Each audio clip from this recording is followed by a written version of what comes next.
Rosebuds High School, 37 years of excellent academic track record, securing excellent results in SSC examinations every year. The school was chosen one of the top 500 schools in India. Received BrainFit School Excellence Award. Apart from the curriculum, abacus, Vedic maths, yoga, taekwondo and sports activities are encouraged in the school. Good infrastructure with audiovisual classes for effective learning. Admissions are in progress. Rosebuds High School, Mallikarjun Nagar, Bagambarpet, Hyderabad. మిత్రులందరికీ నమస్కారం. ముఖ్యంగా ఈరోజు Osmania university, Ashok Nagar, Chikkadpally library మరియు వివిధ జిల్లాల నుంచి నిరుద్యోగ యువత రేవంత్ రెడ్డి ప్రభుత్వం మాకు ఉద్యోగాల నోటిఫికేషన్లు ఇవ్వడం లేదని, నిరుద్యోగ యువతకు అనేక హామీలు ఇచ్చి మోసం చేసిందని, మేము చలో సెక్రటరియట్ కార్యక్రమం పెట్టుకున్నాం, బీఆర్ఎస్ పార్టీ తరఫున మాకు మద్దతు ఇవ్వండి అని చెప్పి అనేక మంది నిరుద్యోగ యువతీ యువకులు ఈరోజు తెలంగాణ భవన్కు రావడం జరిగింది. వాళ్ళు చెప్పడం, గతంలో మేము సిపిఎం పార్టీ ఆఫీస్ కూడా వెళ్ళాం, మా కార్యక్రమానికి మద్దతు కోరితే సిపిఎం రాష్ట్ర కార్యదర్శి వెస్లీ గారు కూడా మా నిరుద్యోగ యువతకు మద్దతు ప్రకటించారు.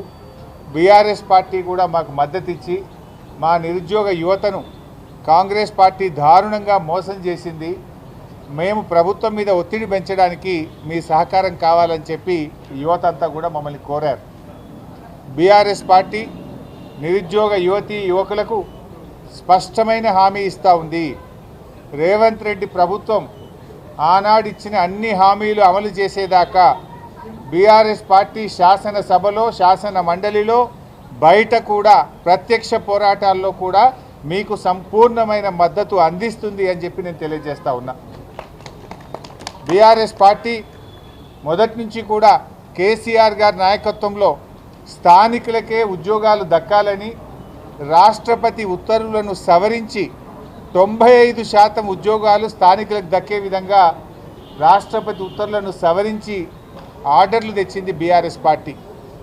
గతంలో 40%, 30% జోనల్ వ్యవస్థల్లో ఇతర రాష్ట్రాల వాళ్ళు వచ్చి ఇక్కడ ఉద్యోగాలు పొందే అవకాశం ఉండేది. కానీ ఇవాళ అచ్చంగా తెలంగాణ బిడ్డలకే 95% ఉద్యోగాలు దక్కేలా చేసింది కేసీఆర్ గారి ప్రభుత్వం. అంతేకాదు బీఆర్ఎస్ ప్రభుత్వం, కాంగ్రెస్ పార్టీ అనేక అబద్ధాలు, గోబల్స్ ప్రచారం చేసింది. నేను ఈరోజు రిలీజ్ చేస్తూ ఉన్నాను. 1,62,000 ఉద్యోగాలు బీఆర్ఎస్ ప్రభుత్వం మా హయాంలో ఇచ్చాం. ఇందులో చాలా స్పష్టంగా ఏ డిపార్ట్మెంట్ నుంచి నోటిఫికేషన్ ఇచ్చాం, ఏ రోజు నోటిఫికేషన్ ఇచ్చాం, ఎన్ని ఉద్యోగాలు నియామకం చేశాం, మొత్తం 1,62,000 ఉద్యోగాలు బీఆర్ఎస్ హయాంలో ఇచ్చినటువంటి వివరాలను నేను ఈరోజు రిలీజ్ చేస్తూ ఉన్నాను. రేవంత్ రెడ్డి ప్రభుత్వం ఏంటంటే అసలు బీఆర్ఎస్ ఉద్యోగాలే ఇవ్వలేదని ఒక గోబల్స్ ప్రచారానికి పాల్పడుతూ ఉన్నారు. 95% తెలంగాణ బిడ్డలకు ఉద్యోగాలు దక్కేలా చేసింది బీఆర్ఎస్. 1,62,000 ఉద్యోగాలను నియామకం చేసింది బీఆర్ఎస్. ఇవాళ మరి రేవంత్ రెడ్డి గారు ఆయన అసెంబ్లీలో రిలీజ్ చేసిన జాబ్ క్యాలెండర్ ఇది. అసెంబ్లీలో మేము చాలా పట్టుబట్టాం, అడ్జర్న్మెంట్ మోషన్ ఇచ్చి ఏమైంది నీ జాబ్ క్యాలెండర్ అని బీఆర్ఎస్ పార్టీ అసెంబ్లీలో గట్టిగా ప్రశ్నిస్తే దీని మీద చర్చ పెట్టకుండా అసెంబ్లీలో టేబుల్ మీద పెట్టి సభ వాయిదా వేసుకొని పారిపోయింది. అదే రోజు మేము అడుగుదాం అనుకున్నాం, మొదటి ఏడాదిలోనే 2 లక్షల ఉద్యోగాలు అన్నావు, ఇది జాబ్ క్యాలెండర్ కాదు, ఇది జాబ్లెస్ క్యాలెండర్, ఇది జాబ్ క్యాలెండర్ కాదు, ఇది దగా క్యాలెండర్ అని చెప్పి మేము ఆ రోజు అంబేద్కర్ విగ్రహం దగ్గర కూర్చొని ధర్నా చేసినాం. డాక్టర్ బాబాసాహెబ్ అంబేద్కర్ విగ్రహం దగ్గర కూర్చొని కూడా బీఆర్ఎస్ పార్టీ ఆ రోజు ఈ కాంగ్రెస్ పార్టీ మోసాన్ని ఎండగట్టే ప్రయత్నం చేసినాం. తెలంగాణ అమరుల స్తూపం ముందు కూర్చొని కూడా చాలాసేపు మా నిరసన తెలియజేశాం. ఈ జాబ్ క్యాలెండర్ వాస్తవానికి ఇలా చెప్పిందే తక్కువ, కానీ ఈ జాబ్ క్యాలెండర్లో చెప్పిన దాంట్లో ఏ ఒక్క నోటిఫికేషన్ కూడా రాలేదు. ఐటమ్ నెంబర్ 5 మీరు చూస్తే ఇక్కడ ఏమన్నారంటే engineering and other post Transco, NPDCL, ఎస్పీడీసీఎల్లో అక్టోబర్ 24 నోటిఫికేషన్ ఇస్తామన్నారు. అక్టోబర్ 2024 పోయింది, 2025 వస్తుంది కానీ నోటిఫికేషన్ రాలేదు. రెండవది gazetted category engineering services, October 2024లో నోటిఫికేషన్ ఇస్తామన్నారు, ఇంతవరకు ఈ నోటిఫికేషన్ కూడా రాలేదు. అదేవిధంగా గ్రూప్ 1 ప్రిలిమినరీ అక్టోబర్ 2024లో ఇందులో ముఖ్యంగా అసిస్టెంట్ కన్జర్వేటర్ ఆఫ్ ఫారెస్ట్ ఉద్యోగాలకు నోటిఫికేషన్ ఇస్తామన్నారు. ఈ నోటిఫికేషన్ ఇంతవరకు రాలేదు. అదేవిధంగా gazetted scale officers degree and above professional services in department corporations and societies జనవరి 2025లో నోటిఫికేషన్ ఇస్తామన్నారు. నోటిఫికేషన్ రాలేదు. DSC mega DSC Ponnam Prabhakar గారు నిరుద్యోగ యువతపై కలిస్తే మంత్రిగా ఆయన హామీ ఇచ్చాడు. మేము మెగా డిఎస్సి ఇస్తున్నాం తొందరలోనే అని చెప్పారు. అసెంబ్లీలో పెట్టిన జాబ్ క్యాలెండర్లో కూడా ఫిబ్రవరి 2025న మెగా డిఎస్సికి పిలుస్తామని చెప్పారు. నోటిఫికేషన్ ఇంతవరకు రాలేదు. అదేవిధంగా ఫారెస్ట్ బీట్ ఆఫీసర్స్ ఫిబ్రవరి 25న నోటిఫికేషన్ ఇస్తామని చెప్పారు. ఇది కూడా రాలేదు. ఎస్ఐ కానిస్టేబుల్స్ ఉద్యోగాలకు ఏప్రిల్లో నోటిఫికేషన్ ఇస్తామన్నారు. అది కూడా రాలేదు. ఏది రాలే. మీరు పెట్టిన జాబ్ క్యాలెండర్లో ఒక్క నోటిఫికేషన్ కూడా రాలేదు. ఇది జాబ్ క్యాలెండర్ కాదు, ఇది దగా క్యాలెండర్, జాబ్లెస్ క్యాలెండర్, నిరుద్యోగ యువతను మోసం చేసిన క్యాలెండర్ తప్ప ఏమి లేదు. శాసనసభలో కూడా పెట్టి మాట తప్పిన పార్టీ కాంగ్రెస్ పార్టీ. అసెంబ్లీలో పెట్టారు మీరు. అసెంబ్లీలో పెట్టి కూడా ఒక్క ఉద్యోగానికి కూడా నోటిఫికేషన్ ఇవ్వలేదు. ఇకపోతే ఇవాళ రేవంత్ రెడ్డి గారు ఒక అబద్ధాలు మాట్లాడుతున్నారు. యువత అంతా కూడా ఇప్పటిదాకా పిల్లలు మోతీలాల్ కానీ, సింధు కానీ, ఝాన్సీ కానీ, గణేష్ కానీ, క్రాంతి కానీ, మల్లేష్ కానీ, శరత్ కానీ చాలామంది మాట్లాడారు ఇప్పటిదాకా. పిల్లలందరూ ఏమంటున్నారు? అన్న మాకు నోటిఫికేషన్లు కావాలి, ఈ ప్రభుత్వం ఉద్యోగాలకు నోటిఫికేషన్లు వేయడం లేదు, మేము నెలల తరబడి నోటిఫికేషన్లు వస్తాయేమో, అసెంబ్లీలో జాబ్ క్యాలెండర్ పెట్టారు కదా అని చెప్పి రూములు కిరాయికి తీసుకొని కోచింగులు తీసుకుంటూ అప్పుల పాలై చదువుకుంటూ ఇక్కడ ఎదురు చూస్తూ ఉన్నాం. 20 నెలలు కావస్తుంది గవర్నమెంట్ వచ్చి, ఒక్క నోటిఫికేషన్ వస్తలేదన్నా. మరి మాకు చాలా ఇబ్బంది అవుతుంది. ఒకవైపు ఫీజు రియంబర్స్మెంట్ డబ్బులు వస్తలేవు, ఒకవైపు రూమ్ల కిరాయిలు కట్టలేకపోతున్నాము. జాబ్ క్యాలెండర్ పెట్టారు, ఎన్నికల్లో హామీ ఇచ్చారు, నోటిఫికేషన్ వస్తుందేమో అని ఎదురు చూసి కళ్ళు కాయలు కాస్తున్నాయి. నోటిఫికేషన్లు రావడం లేదు. పైగా రేవంత్ రెడ్డి ఉద్యోగస్తులు, నిరుద్యోగ యువత ఉద్యోగాలకు నోటిఫికేషన్లు వద్దు అని ధర్నాలు చేస్తుండని అబద్ధాలు మాట్లాడుతుండు, దొంగ మాటలు చెప్తుండు. మాకు నోటిఫికేషన్లు కావాలి అని పిల్లలు ఇవాళ తెలంగాణ భవన్కి వచ్చారు. అంటే రేవంత్ రెడ్డి బట్టేబాజితనం, డోకేబాజితనం ఇవాళ బయటపడతా ఉంది. ఇవాళ రేవంత్ రెడ్డి తీరు ఎట్లుందంటే ఏరు దాటినాక తెప్ప తగిలేసినట్టున్నది. ఆనాడేమో మొదటి ఏడాదే 2 లక్షల ఉద్యోగాలు అని చెప్పి అన్ని పేపర్లలో ఫుల్ పేజ్ యాడ్లు ఇచ్చారు. ఈ అడ్వర్టైజ్మెంటు ఆనాడు ఎలక్షన్ల ముందు ఏ పేపర్ చూసినా ఇందులో చూడండి, మొదటి ఏడాదిలోనే మొత్తం 2 లక్షల ప్రభుత్వ ఉద్యోగ నియామకాలు. ఏమి మరి ఇప్పుడు పిల్లలు చెప్తున్నారు, మేం చెప్పడం కాదు, ఇది వీడియో లైవ్ అయింది. పిల్లలు ఏం చెప్పారు? అన్న రేవంత్ రెడ్డి వచ్చిన 20 నెలల్లో 12,000 ఉద్యోగాలు ఇచ్చారని కొందరు అన్నారు, 11,000 అని కొంతమంది పిల్లలు అన్నారు. ఏది ఇచ్చినా 12,000 దాటలే. నువ్వు చెప్పింది ఏంటి? మొదటి ఏడాది 2 లక్షల ఉద్యోగాలు. కానీ 20 నెలల్లో దాదాపు 2 ఏళ్ళు పూర్తవుతున్నా నువ్వు 12,000 ఉద్యోగాలకు మించి ఇవ్వలేదు. యువతను నువ్వు మోసం చేశావు. మీరు ఒక రకంగా చూస్తే ఆనాడు బీఆర్ఎస్ పార్టీ 9.5 ఏళ్లలో 2 ఏళ్ళు కరోనా వచ్చింది, 2 ఏళ్ళు రాష్ట్రపతి ఉత్తర్వుల సవరణ కోసం ఢిల్లీ మీద ప్రధానమంత్రి దగ్గరికి కేసీఆర్ గారు స్వయంగా వెళ్ళి రాష్ట్రపతిని కలిసి ఒత్తిడి పెంచి మేము సాధించాం. ఆ రోజు మేము ఇచ్చిన నోటిఫికేషన్లు ఇంకో 70,000 ఉన్నాయి. 1,64,000 నియామకాలు పూర్తి చేశాం. మరో 70,000 నోటిఫికేషన్లు ఇచ్చాం. మేము యావరేజ్గా ఇచ్చింది చూసుకున్న ఏడాదికి 16,000 ఉద్యోగాలు బీఆర్ఎస్ ఇచ్చింది. రేవంత్ రెడ్డి ఎంత ఇచ్చిండు? 12,000 కూడా 20 నెలలు కదా, 20 నెలల్లో 12,000 ఇచ్చిండు. అంటే ఏడాదికి కేసీఆర్ 16,000 ఇస్తే నువ్వు అందులో సగం కూడా ఇయ్యలే. అంటే నువ్వు అన్ని అబద్ధాలే. ఏదో చోరు ఉల్టా కోత్వాల్కు డాంటే అన్నట్టు దొంగవు నువ్వు, అబద్ధాలు ఆడింది నువ్వు, పిల్లల మీద వేస్తుండు. పిల్లలు నోటిఫికేషన్లు వద్దన్నారని, మాకు నోటిఫికేషన్లు కావాలని ఇలా తెలంగాణ భవన్ తలుపులు తట్టిండ్రు నిరుద్యోగ యువకులు. ఇది ఎట్లా ఉందంటే ఆడరాక పాత గజ్జెలు అని ఒక సామెత ఉంటుంది. నీకు నోటిఫికేషన్లు ఇయ్యే శాతగాక, నువ్వు నోటిఫికేషన్లు ఇవ్వక ఇవాళ నువ్వు నిరుద్యోగ యువతను మోసం చేస్తూ ఉన్నావు మిస్టర్ రేవంత్ రెడ్డి. ఇవాళ యూత్ డిక్లరేషన్ ఆనాడు స్వయంగా ప్రియాంక గాంధీ గారు సరూర్ నగర్ స్టేడియంలో మీటింగ్ పెట్టి యూత్ డిక్లరేషన్ చేశారు. ఆ రోజు ఏం చెప్పింది ప్రియాంక గాంధీ గారు? నేను ఇందిరాగాంధీ మనమరాలుగా మాటిస్తున్నాను, ప్రియాంక గాంధీగా మాటిస్తున్నాను, ఏడాది లోపల ఉద్యోగాలన్నీ ఇస్తా అని చెప్పి 5 అంశాలతో కూడినటువంటి యూత్ డిక్లరేషన్ను ఆ రోజు ప్రియాంక గాంధీ గారు రిలీజ్ చేశారు. ప్రియాంక గాంధీ గారు నా బాధ్యత అని చెప్పారు. మరి వాళ్ళు ఎక్కడ పోయినరు? 20 నెలలైంది ప్రియాంక గాంధీ గారు. ఆ రోజు నా బాధ్యత ఇందిరాగాంధీ మన్మరాలిగా మాటిస్తున్నా, ఇచ్చి తీర్థం అన్నావు కదా, మరి అడగవా రేవంత్ రెడ్డిని? వెయ్యవా మొట్టికాయలు రేవంత్ రెడ్డికి? ఏమైంది ఆయన? నా పరువు పోతుంది, నా గౌరవం పోతుంది, నువ్వు చేయంగా నువ్వు మాట తప్పితే మా సోనియా గాంధీ ఇందిరాగాంధీ కుటుంబం గౌరవం పోతుంది అని చెప్పి మరి రేవంత్ రెడ్డికి మొట్టికాయలు వేసి మొదటి ఏడాదిలో 2 లక్షల ఉద్యోగాలు ఇప్పించే బాధ్యత ప్రియాంక గాంధీ గారికి లేదా? ఇవాళ ప్రియాంక గాంధీ గారు మీరు 5 అంశాలు చెప్పారు యూత్ డిక్లరేషన్లో, ఒక్కటన్నా అమలైంది 5లో? ఒక్కటి. 20 నెలలైనా యూత్ డిక్లరేషన్లో చెప్పిన 5 ఒక్కటి కూడా అమలు కాలేదు. అమరుల కుటుంబాలకు నెలకు 25,000 పెన్షన్ అన్నావు, ఉద్యోగం అన్నావు, ఒక్క అడుగు ముందుకు పడలేదు. 2 లక్షల ప్రభుత్వ ఉద్యోగాలు మొదటి సంవత్సరమే ఇస్తామన్నారు, 5 పైసలు కూడా అందులో ఇవ్వలేదు. అదేవిధంగా మీరు అనేక అంశాలు, అమ్మాయిలకు స్కూటీలు ఇస్తాం, ఇంకా అందులో మాట్లాడుతూ ప్రియాంక గాంధీ గారు ఒక మాట అన్నారు, స్కూటీ అంటే నాకు చాలా ఇష్టమైంది, తప్పకుండా ఇప్పిస్తా స్కూటీలు అన్నారు. మరి 20 నెలలే స్కూటీలు ఏడవా?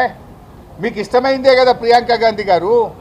ఒకసారి వచ్చి రివ్యూ చేయండి, గాంధీ భవన్లో కూర్చొని యూత్ డిక్లరేషన్లో నేను ఇచ్చిన హామీలు ఏడాదిలోగా చేస్తా అన్న 2 ఏళ్ళు దగ్గరికి వచ్చింది, ఎందుకు అమలు చేస్తలేవు మిస్టర్ రేవంత్ రెడ్డి అని అడగాల్సిన బాధ్యత మీకు లేదా ప్రియాంక గాంధీ గారు అని చెప్పి నేను అడుగుతా ఉన్నా ఈరోజు. అదేవిధంగా జాబ్ క్యాలెండర్ ఇస్తామన్నారు, ఆ జాబ్ క్యాలెండర్ కాస్త జాలీ నోట్ల క్యాలెండర్ అయిపోయింది. జాలీ నోట్ అంటే చెల్లది కదా, దొంగ నోట్లు. జాబ్ క్యాలెండర్ కూడా దొంగ క్యాలెండర్ అయిపోయింది, చెల్లని క్యాలెండర్ అయిపోయింది. ఒక్క ఉద్యోగానికి కూడా ఈరోజు ఇచ్చినటువంటి పరిస్థితి లేదు. మరి నేను అడుగుతా ఉన్నా, ఏమైనా మీ హామీలు? అదేవిధంగా మీరు అన్నారు 75% ప్రైవేట్ రంగంలో రిజర్వేషన్ తెస్తాం, ఎస్సీ ఎస్టీ బీసీలకు మేలు చేస్తామన్నారు. ఎస్సీ ఎస్టీ బీసీలకు ప్రైవేట్లో రిజర్వేషన్ మాట ఎరుగు దేవుడు ఎరుగు, కానీ ఉన్న జీవో 29 రద్దు చేసి ప్రభుత్వ ఉద్యోగాల్లో కూడా ఎస్సీ ఎస్టీ బీసీలకు నియామకాల్లో దగా చేసింది ఈ కాంగ్రెస్ ప్రభుత్వం. అదేవిధంగా విద్యార్థి భరోసా కార్డు అన్నారు, విద్యార్థి భరోసా కార్డు ఎక్కడ కూడా వచ్చినటువంటి పరిస్థితి లేదు. నిరుద్యోగ యువతకు నెలకు 4,000 నిరుద్యోగ భృతి ఇప్పిస్తా అని ప్రియాంక గాంధీ గారే హామీ ఇచ్చారు. నిరుద్యోగ భృతికి అతిగతి లేదు, 2 ఏళ్ళైనా భృతి లేదు, 2 లక్షల ఉద్యోగాలు లేవు, 75% ప్రైవేట్లో రిజర్వేషన్ లేదు, విద్యా భరోసా కార్డు లేదు, జాబ్ క్యాలెండర్ దగా క్యాలెండర్ అయిపోయింది. 5 హామీల్లో ప్రియాంక గాంధీ గారు మీరిచ్చిన ఒక్క హామీ అమలైందా అని నేను ప్రశ్నిస్తా ఉన్నా. Is it not your responsibility to review? ఇదే రాహుల్ గాంధీ గారు కూడా, ఆయన కూడా వచ్చి అశోక్ నగర్లో సెంట్రల్ లైబ్రరీ మెట్ల మీద కూర్చొని నిరుద్యోగ యువతకు మాట ఇచ్చారు. 2 లక్షల ప్రభుత్వ ఉద్యోగాలు ఇప్పిస్తామన్నారు. సోనియా గాంధీ గారు కూడా తెలంగాణ ప్రజలకు లేఖ రాశారు, మేమిచ్చిన హామీలన్నీ అమలు చేసే బాధ్యత తల్లిగా నేను తీసుకుంటాను అన్నారు. మరి ఈరోజు సోనియా గాంధీ గారు అడగట్లేదు, అశోక్ నగర్ లైబ్రరీ మెట్ల మీద కూర్చున్న రాహుల్ గాంధీ గారు రివ్యూ చేయరు, సరూర్ నగర్ స్టేడియంలో యూత్ పాలసీని విడుదల చేసిన ప్రియాంక గాంధీ గారు ఈరోజు ప్రశ్నించడం లేదు. మొత్తంగా గాంధీ కుటుంబం, సోనియా గాంధీ గారు, ప్రియాంక గాంధీ గారు, రాహుల్ గాంధీ గారు నిరుద్యోగ యువతీ యువకులను ఈరోజు దారుణంగా మోసం చేశారు. ఇలా తెలంగాణ సమాజం మిమ్మల్ని ప్రశ్నిస్తుంది, మీరిచ్చిన హామీలు ఏమైనాయి, తక్షణమే వాటిని అమలు చేయాలని చెప్పి కూడా ఈరోజు బీఆర్ఎస్ పార్టీ తరఫున మేము డిమాండ్ చేస్తూ ఉన్నాం. అన్ని గోబల్స్, రేవంత్ రెడ్డి మాట్లాడితే గోబల్సే మాట్లాడతాడు. 60,000 ఉద్యోగాలు ఇచ్చినా అంటాడు, ఎక్కడిచ్చిన ఆయన 60,000?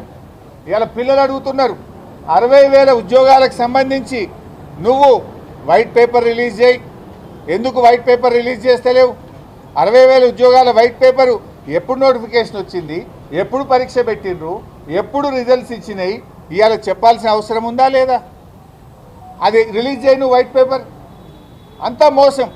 ఇవాళ ఎవరైతే ఇప్పుడు పిల్లలు చెప్పారు, ఆ రోజు మేమందరం కూడా చదువుకుని ఒక అబ్బాయి వికారాబాద్కి వెళ్ళి వచ్చిండు, శరత్ అనుకుంటా. అబ్బాయి చెప్తుండే, అన్న మేము లైబ్రరీలో చదువుకుంటుంటే ఆ రోజు కోదండరామ్ గారు, బల్మూరు వెంకట్ గారు, ఆకునూరు మురళి గారు, రియాజ్ గారు మా దగ్గరికి వచ్చి, బీఆర్ఎస్ పార్టీ మళ్ళీ గెలిస్తే ఏం చేయది, మీరందరూ మా కోసం బస్సు యాత్ర చేయండి, మా కోసం ఓట్లేపియండి, మేము 2 లక్షల ఉద్యోగాలు ఇస్తామంటే నమ్మినమన్నా. కాంగ్రెస్ కోట్లేయమని మా నాయనమ్మయి, అమ్మమ్మయి, తాతలై, అమ్మా నాయన కాళ్ళు మొక్కి కాంగ్రెస్ కోట్లేపించినాం. నమ్మితే ఇలా మోసం చేసిండ్రు. మాకు ఉద్యోగాలు రాలేదు కానీ కోదండరాంకు ఉద్యోగం వచ్చింది, ఆకునూరు మురళికి ఉద్యోగం వచ్చింది, రియాజ్కు ఉద్యోగం వచ్చింది, లాస్ట్కు ప్రియాంక గాంధీకి కూడా ఉద్యోగం వచ్చింది. కానీ నిరుద్యోగ యువకులకు మాత్రం ఈ రాష్ట్రంలో ఉద్యోగాలు రాలేదు. ఇలా వాళ్ళు ముఖం చాటేస్తున్నారు. అదే కోదండరామ్ గారి దగ్గరకో, మురళి గారి దగ్గరకో, రియాజ్ గారి దగ్గరికి పోతే అన్న మమ్మల్ని బెదిరిస్తున్నారు, మమ్మల్ని కొడుతున్నారు అని చెప్పి నిరుద్యోగ యువత ఈరోజు ఆవేదనతో మాకు చెప్పుకుంటా ఉన్నారు. పిల్లలు అడగడానికి పోతే బిడ్డ నీ సంగతి చూస్తామని భయభ్రాంతులకు గురి చేస్తున్నారు. అక్రమ కేసులు పెడుతున్నారు పిల్లల మీద, ప్రశ్నిస్తే పిల్లల మీద దాడులకు పాల్పడతా ఉన్నారు. నిరుద్యోగ యువకులారా ధైర్యంగా ఉండండి, భయపడాల్సిన అవసరం లేదు. తెలంగాణ రక్తంలోనే ప్రశ్నించే తత్వం ఉంది. పోరాటంతోనే తెలంగాణ రాష్ట్రాన్ని కేసీఆర్ గారు సాధించారు. మీరు పోరాడండి, మీ వెనుక బీఆర్ఎస్ పార్టీ ఉంటుంది. మీకు న్యాయబద్ధంగా కాంగ్రెస్ పార్టీ ఇచ్చిన హామీలు అమలు చేసేదాకా మీ వెన్నంటి బీఆర్ఎస్ పార్టీ ఉంటుంది. మీ న్యాయబద్ధమైన పోరాటానికి సంపూర్ణమైన మద్దతు ఇస్తాం. రేపు శాసనసభలో కూడా బీఆర్ఎస్ పార్టీ మీకోసం గొంతెత్తుతుంది, ప్రశ్నిస్తుంది. మీ 2 లక్షల ఉద్యోగాలు వచ్చేదాకా ఈ కాంగ్రెస్ పార్టీని, రేవంత్ రెడ్డిని వదిలిపెట్టమని చెప్పి మీ అందరికీ ధైర్యాన్ని ఇస్తా ఉన్నాం. మీరెక్కడ కూడా అధైర్యపడకండి, ధైర్యంగా ముందుకు సాగండి అని చెప్పి కూడా నేను మీ అందరినీ కూడా కోరుతూ, ఇవాళ ముఖ్యంగా ఒక అబ్బాయి మాట్లాడుతూ ఫీజు రియంబర్స్మెంట్ రాలేదు, శ్రీధర్ అని శ్రీధరే కదా, మానుకోట నుంచి వచ్చినటువంటి శ్రీధర్ ఉస్మానియా యూనివర్సిటీలో పీజీ చేస్తున్నానన్నా, మాకు ఫీజు రియంబర్స్మెంట్ రాక మెస్ బిల్లులు విడుదల కాకుండా మాకు చాలా ఇబ్బంది అవుతుంది అని చెప్పి ఒక అబ్బాయి చెప్పాడు. ఆనాడు ప్రియాంక గాంధీ ఇచ్చిన మేనిఫెస్టోలో ఏం చెప్పారు? 3,000 కోట్ల పెండింగ్ ఉన్న ఫీజు రియంబర్స్మెంట్ బకాయిలు విడుదల చేస్తాం, ఏ ఏడాది ఫీజు రియంబర్స్మెంట్ ఇస్తామన్నారు. మరి రేవంత్ రెడ్డి వచ్చి 20 నెలలు అయింది, ₹1 ఫీజు రియంబర్స్మెంట్ ఇచ్చావా? ఇలా కాలేజీలు మూతపడుతున్నాయి. రాష్ట్రంలో ఫీజు రియంబర్స్మెంట్ విడుదల కాక లక్షలాది మంది పిల్లలకు సర్టిఫికెట్లు రాక ఉన్నత విద్యా అవకాశాలు కోల్పోతూ ఉన్నారు. ఇలా ఇంటర్మీడియట్ కాలేజీలు, డిగ్రీ కాలేజీలు, ఇంజనీరింగ్ కాలేజీలు ఇలా రాష్ట్రంలో మూతపడే పరిస్థితి తెచ్చిండు రేవంత్ రెడ్డి. నువ్వేదో మంచిగా చేస్తావంటే పిల్లల జీవితాలతో ఆడుకుంటున్నావు. కాలేజీలు మూతపడతా ఉన్నాయి, పిల్లలకు సర్టిఫికెట్లు రాక ఇబ్బంది పడుతున్నారు. ఎందుకు ఫీజు రియంబర్స్మెంట్ ఇవ్వడలేదు? బడా కాంట్రాక్టర్లకు 12,000 కోట్ల రూపాయలు విడుదల చేశారు. కమిషన్లు ఇచ్చే కాంట్రాక్టర్లకు బిల్లులు వస్తున్నాయి. మరి పిల్లలు కమిషన్లు ఇవ్వడం లేదని ఫీజు రియంబర్స్మెంట్ ఇవ్వడం లేదా? ఎందుకు పిల్లల ఫీజు రియంబర్స్మెంట్ ఆగింది? బీఆర్ఎస్ హయాంలో 20,000 కోట్ల రూపాయలు ఫీజు రియంబర్స్మెంట్ కింద బీఆర్ఎస్ ఇచ్చింది. కేసీఆర్ గారు కరోనా వచ్చినా, ఆర్థిక మాంద్యం వచ్చినా, పెద్ద నోట్ల రద్దు జరిగినా 20,000 కోట్లు ఫీజు రియంబర్స్మెంట్కు కేసీఆర్ గారు ఇచ్చారు. మరి మీరు వచ్చి 2 ఏళ్ళు అయింది కదా, ఎందుకు ఫీజు రియంబర్స్మెంట్ డబ్బులు ఇవ్వడం లేదు? మీరే గొప్పలు చెప్తారు కదా, ఈ పథకం కాంగ్రెస్ తెచ్చింది, రాజశేఖర రెడ్డి తెచ్చింది అంటారు కదా. మరి మీ కాంగ్రెస్ తెచ్చిన పథకాన్ని ఎందుకు పక్కకు పెడుతున్నారు? ఎవరు ఫీజు రియంబర్స్మెంట్ పొందేవాళ్ళు? ఎస్సీ, ఎస్టీ, బీసీ, మైనార్టీ పిల్లలు కదా. ఆ ఎస్సీ, ఎస్టీలు అంటే నీకు ఎందుకు అంత చిన్న చూపు? మైనార్టీలు అంటే నీకు ఎందుకు అంత చిన్న చూపు? ఎందుకు బీసీలను అనగదొక్కుతా ఉన్నావు? ఎందుకు ఫీజు రియంబర్స్మెంట్ డబ్బులు ఇవ్వడం లేదు? రేపటి భవిష్యత్తు కదా, రేపటి తరం ఈ యువతరం, రేపటి తరం ఈ విద్యార్థులు. ఆ విద్యార్థుల భవిష్యత్తుతో ఎందుకు ఆడుకుంటున్నావు? ఆ విద్యార్థుల జీవితాలతో ఎందుకు చెలగాటమాడుతున్నావు? ఎందుకు ఫీజు రియంబర్స్మెంట్ విడుదల చేయడం లేదు అని మేము అడుగుతా ఉన్నాం. ఇవాళ తక్షణమే పిల్లలకు ఫీజు రియంబర్స్మెంట్ విడుదల చేయాలని, 2 లక్షల ఉద్యోగాలు తక్షణమే నియామకం చేపట్టాలని, మీ జాబ్ క్యాలెండర్లో చెప్పిన ప్రకారంగా ఉద్యోగాలకు నోటిఫికేషన్లు విడుదల చేయాలని, నిరుద్యోగ యువతకు 4,000 భృతి ఇవ్వాలని, అమ్మాయిలకు స్కూటీలు వెంటనే అందించాలని ఈ ప్రభుత్వాన్ని మేము డిమాండ్ చేస్తూ ఉన్నాం. Thank you.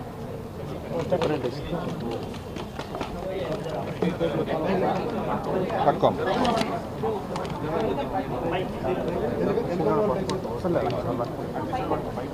హలో నిరుద్యోగి, హలో నిరుద్యోగి, హలో నిరుద్యోగి, సాధిద్దాం మన ఉద్యోగాలను.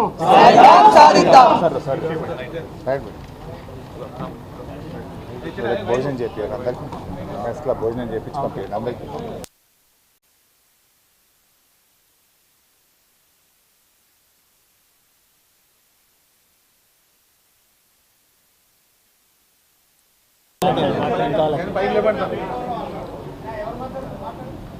తెలంగాణ యువతకు, నిరుద్యోగ యువతకు ఆ రోజు కాంగ్రెస్ పార్టీ ఏదైతే హామీ ఇచ్చిందో అవన్నీ నెరవేర్చాలని చెప్పేసి మొదటి ఏడాదిలోనే 2 లక్షల ఉద్యోగాలు విడుదల చేయాలని చెప్పేసి డిమాండ్ చేస్తూ ఆ రోజు నేను ఆమరణ నిరాహార దీక్షకు కూర్చోవడం జరిగింది. సరే 9 రోజులు కూర్చున్నాం, ఆరోగ్య పరిస్థితి బాగలేదు. తర్వాత ప్రభుత్వమైనా కదిలి మాకు నోటిఫికేషన్ విడుదల చేస్తుందేమో అని చెప్పేసి మేము స్వచ్ఛందంగా విరమించడం జరిగింది. కానీ దాని తర్వాత డిఎస్సి పోస్ట్ పోన్ కానీ గ్రూప్ 2 పోస్టులు పెంచడం కానీ ఇవి 2 చేయలేదు. అక్కడితోనే ఆగకుండా అసెంబ్లీలో సాక్షాత్తు ముఖ్యమంత్రి గారు జాబ్ క్యాలెండర్ ప్రకటించినారు, అది కూడా ఇంప్లిమెంట్ చేయలేదు. దాని తర్వాత ఎస్సీ వర్గీకరణ అన్నారు, అది కూడా ఆ వర్గీకరణ అయిన తర్వాత కూడా మాకు నోటిఫికేషన్ విడుదల చేయలేదు. మరి టీజీపీఎస్సీ చైర్మన్ ద్వారా మేము మొదటి వారంలోనే మీకు నోటిఫికేషన్ విడుదల చేస్తామని చెప్పేసి ఆ మాట కూడా చెప్పడం జరిగింది. అక్కడ కూడా వీరు మాట నిలబెట్టుకోలేదు. దీనికి నిరసనగా మేము ర్యాలీలు, ధర్నాలు, ముట్టడీలు, నిరసన కార్యక్రమాలు, ఇంద్రపార్క్ దగ్గర ధర్నాలు కూడా, మహాధర్నాలు కూడా మేము చేయడం జరిగింది. అయినా కూడా ప్రభుత్వం కొంచెం కూడా కనికరించకుండా మా మీద అక్రమ కేసులు బనాయిస్తూ అడిగిన వాళ్ళని కొడుతూ, ముఖ్యంగా మా యొక్క శక్తిని మమ్మల్ని హేళనగా చేస్తూ, మమ్మల్ని పేడ్ ఆర్టిస్టులను ఆ పార్టీ అనో ఈ పార్టీ అని చెప్పేసి మమ్మల్ని ఒక ముద్ర వేయటం. అసలు అంతకు మించి బాధాకరమైన విషయం ఏంటంటే మాకు ఉద్యోగాలు ఎక్కువైనాయి, మాకు నోటిఫికేషన్ వద్దు అని చెప్పేసి మేము రోడ్డు మీద వచ్చినామని చెప్పేసి మమ్మల్ని హేళన చేస్తూ మాట్లాడినటువంటి ప్రతి మాటని మేము ఖండిస్తూ ఒక కార్యాచరణని పూనుకున్నాం. ఎందుకంటే ముళ్ళును ముళ్ళుతోనే తీయాలి అని చెప్పేసి నిర్ణయించుకున్నాం. ఆ రోజు టీపీసీసీ అధికార ప్రతినిధి అయినటువంటి రియాజ్ ఎవరు, అసలు కాంగ్రెస్ పార్టీ నాయకుడు, బల్మూరి వెంకట ఎవరు, ఎన్ఎస్సీఐ ప్రెసిడెంట్. మరి మా దాంట్లో ఎవరైనా అట్లా పార్టీ జెండా ఎవరైనా వేసుకొని మా ఉద్యమాల్లో వస్తున్నారా? మరి రానప్పుడు అసలు నువ్వెవరు మాకు సర్టిఫికేట్ ఇవ్వడానికి అని చెప్పేసి మేము ఈ ప్రభుత్వాన్ని మేము ఖండిస్తున్నాం, హెచ్చరిస్తున్నాం, అడుగుతున్నాం. దాంతోపాటు ఇక మేము నిరసనలు శాంతియుతంగా మేము పోతే మాకు నోటిఫికేషన్స్ రావు అన్న విషయం మాకు అర్థమైపోయింది. ఇక ఈ ప్రభుత్వంతో తాడో పేడో తేల్చుకోవాలని చెప్పేసి నిర్ణయించుకొని హలో నిరుద్యోగి చలో సెక్రటేరియట్ అనే ముట్టడి కార్యక్రమాన్ని, హలో నిరుద్యోగి చలో సెక్రటేరియట్ అనే ముట్టడి అనే కార్యక్రమాన్ని జూలై 4వ తారీఖున నిర్వహించడానికి కోసం యావత్ తెలంగాణలో ఉన్న నిరుద్యోగ యువతకు భరోసాగా ఉండాలని చెప్పేసి, అండగా ఉండాలని చెప్పేసి ప్రతి పొలిటికల్ పార్టీని మేము మద్దతు కోరుతూ మేము సిపిఎం రాష్ట్ర కార్యదర్శి అయినటువంటి జాన్ వెస్లీ గారిని మేము మొదట కలవడం జరిగింది. వాళ్ళు సంపూర్ణంగా మద్దతు తెలపడం, దాని తర్వాత మేము ఇక్కడ బీఆర్ఎస్ పార్టీ దగ్గర కూడా మేము మద్దతు తెలపాలని చెప్పేసి గౌరవ పెద్దలు హరిచన్న గారిని మేము కోరడం కూడా జరిగింది. వాళ్ళు మాకు సంపూర్ణంగా మద్దతు ఇచ్చినందుకు యావత్ తెలంగాణ నిరుద్యోగ యువత కూడా మీకు రుణపడి ఉంటుందని చెప్పేసి, అలాగే రేపటి నుంచి మిగతా పార్టీల కూడా మాకు ఎవరు మద్దతు ఇచ్చినా మేము అందరూ మద్దతు తీసుకుని మాకు రావాల్సినటువంటి చివరి నోటిఫికేషన్ వరకు ఈ ప్రభుత్వాన్ని గుడ్డలు ఊడదీసి కొట్టే వరకు కూడా మేము పోతాం. మేము సాధించుకునేంత వరకు ఈ ప్రభుత్వాన్ని మాత్రం విడిచిపెట్టే ప్రసక్తే లేదు. హలో నిరుద్యోగి, హలో నిరుద్యోగి, హలో నిరుద్యోగి. ఒకవేళ ఈ ఉద్యోగాలు కనుక ఇవ్వకపోతే కాంగ్రెస్ పార్టీ హటావో దేశ్ బచావో, కాంగ్రెస్ పార్టీ హటావో దేశ్ బచావో, కాంగ్రెస్ పార్టీ హటావో దేశ్ బచావో అనే నినాదాన్ని కూడా ఢిల్లీ నడిబొడ్డున కూడా ఈ రాహుల్ గాంధీని, ఈ ప్రియాంక గాంధీని వీళ్ళు ఏదైతే మాకు యూత్ డిక్లరేషన్లో ఇచ్చిన మాటని మాకు నిలబెట్టుకున్నందుకు వాళ్ళని రాష్ట్రంలోనే కాదు దేశంలో కూడా వాళ్ళని ఎండగొడతాం. వాళ్ళని ఇంకోసారి ఈ నిరుద్యోగులను ఉపయోగించుకొని బీహార్లో కావచ్చు, తమిళనాడులో కావచ్చు, ఉత్తరప్రదేశ్లో కావచ్చు మీరు నీతి సూక్తులు చెప్తే మాత్రం మీకు తగిన రీతిలో బుద్ధి చెప్తామని చెప్పేసి ఈ యొక్క సందర్భంగా హెచ్చరిస్తా ఉన్నా.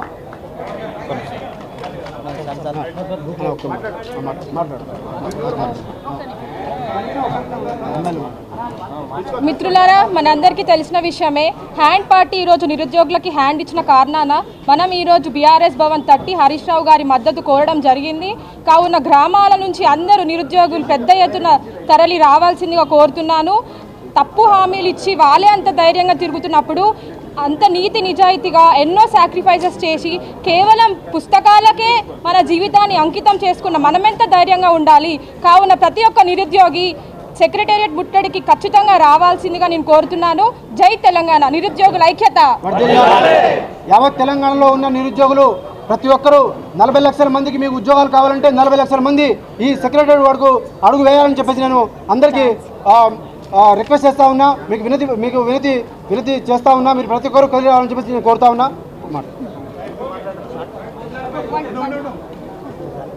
ముందుగా మీడియా మిత్రులందరికీ నమస్కారం.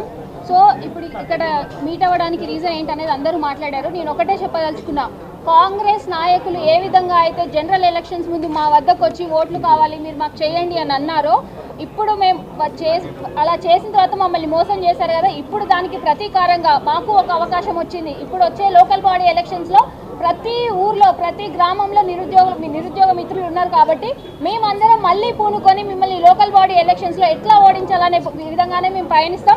ఖచ్చితంగా మా నిరసన ఎలక్షన్ రూపంలో మీకు తగలబోతోంది.